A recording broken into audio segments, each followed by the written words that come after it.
juga boleh jadi hadiah. Dia pula boleh jadi hadiah. Kenapa dia boleh jadi hadiah? Kerana kita ada macam-macam perkara kita nak bagi pada kawan-kawan kan. Kita nak bagi dia tudung, kita nak bagi dia telekung, kita nak bagi dia pakaian, blouse, kita nak bagi dia handbag, kita nak bagi dia macam-macam. Kita dah ada suplemen juga, kita beli 2, kita nak bagi 1 dekat kawan kita. Tetapi di masa sekarang, maaf, Hadir support sekejap, tak apa. Alhamdulillah. Terima kasih sangat-sangat sebenarnya pada Kak Long yang telah singgah dekat live Kak Tairun ya. Terima kasih. Sabun madu ni memang best. Ya, sahabat.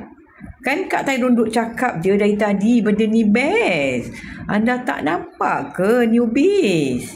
Itulah. Kan Kak Tairun dah cakap dia antara best. Yang kat dalam bilik air tu dah nak habis dah sahabat.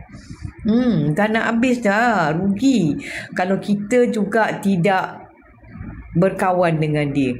Ya, wangi. Memang wangi. Lepas tu, dia wangi dalam bilik ni tak payah cakap lah. Dia ada 1 tu. Memang dia wangi. Dia masuk kat bilik air tu lagi lah kan. Ada macam-macam kat situ. Macam-macam ada kat situ yang berwangi. Tetapi dia overtake.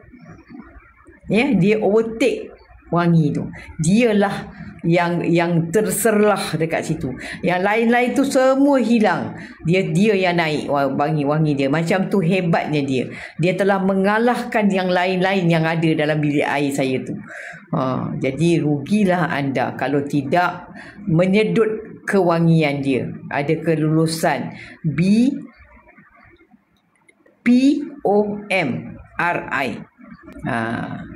Okey. Dia mesti ada maksud ini huruf pendek. Ini adalah huruf pendek yang telah cikgu letak dekat situ. BPOMRI. Dia ada maksud dekat situ. Dia ada singkatan-singkatan. Dia adalah singkatan. Tetapi memang kalau orang yang biasa dia akan faham, dia akan tahu ya ke, dia daripada sini, kelulusan daripada sini. Macam tu Engagement chat on names and tips Badan Pengawasan Ubat dan Makanan Public of Indonesia. Okay, that's the meaning of it. That's the meaning of it. Okay, Badan Pengawasan Ubat dan Makanan Publik Indonesia is already telah melalui fasa-fasa penyelidikan juga percubaan. Test telah dilakukan. Sama macam kat Malaysia KKM.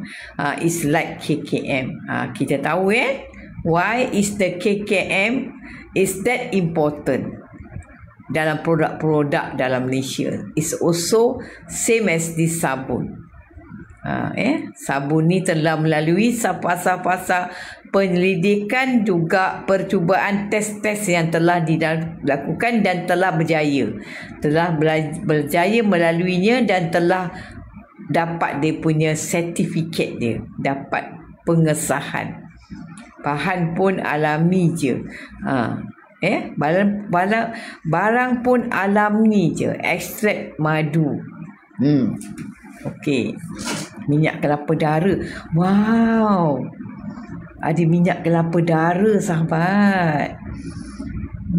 Vitamin C. Yes, memang madu. Kan? Madu.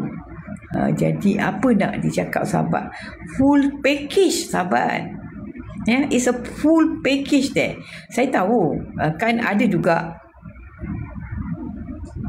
Alpha-Rutin. Kak Tairun ni tak pandai sebut. Tapi ini dia. Seperti yang cikgu cakap. Seperti yang cikgu cakap.